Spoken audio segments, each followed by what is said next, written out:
அப்பொழுது இயேசு அவர்களோடே கெத்செமனே எனப்பட்ட இடத்திற்கு வந்து சீஷர்களை நோக்கி, நான் அங்கே போய் ஜெபம் பண்ணுவோம், நீங்கள் இங்கே உட்கார்ந்திருங்கள் என்று சொல்லி பேதுருவையும் செபெதேயுவின் குமாரர் இருவரையும் கூட்டிக் கொண்டு போய் துக்கமடையவும் வியாகுலப்படவும் தொடங்கினார்.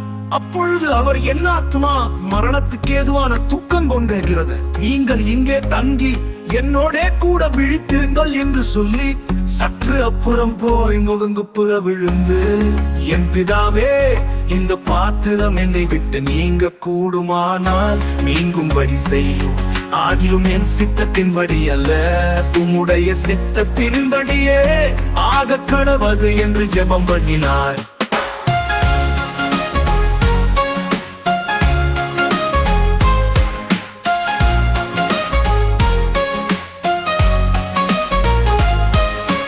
பின்பு அவர் சீஷர்களிடத்தில் வந்து அவர்கள் நித்திரை பண்ணுகிறதை கண்டு பேதுருவை நோக்கி, நீங்கள் ஒரு மணி நேரமாவது என்னோட கூட விழித்திருக்க கூடாதா?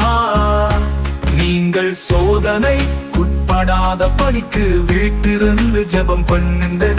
ஆவி உற்சாகம் உள்ளதுதான், மாம்சமோ பலவீனம் உள்ளது என்றார்.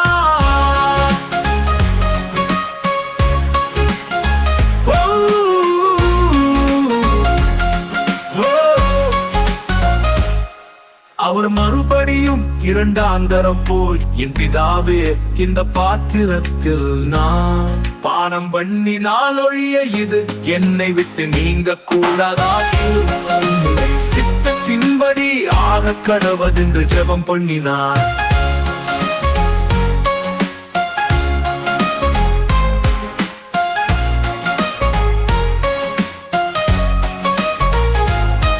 அவர் திரும்ப வந்த போது அவர்கள் மறுபடியும் நித்திரை பண்ணுகிறதை கண்டார்.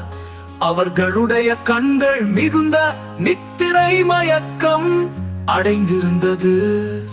அவர் மறுபடியும் அவர்களை விட்டு போய் மூன்றாம் தரமும் அந்த வார்த்தைகளையே சொல்லி ஜெபம் பண்ணினார். ஜெபம்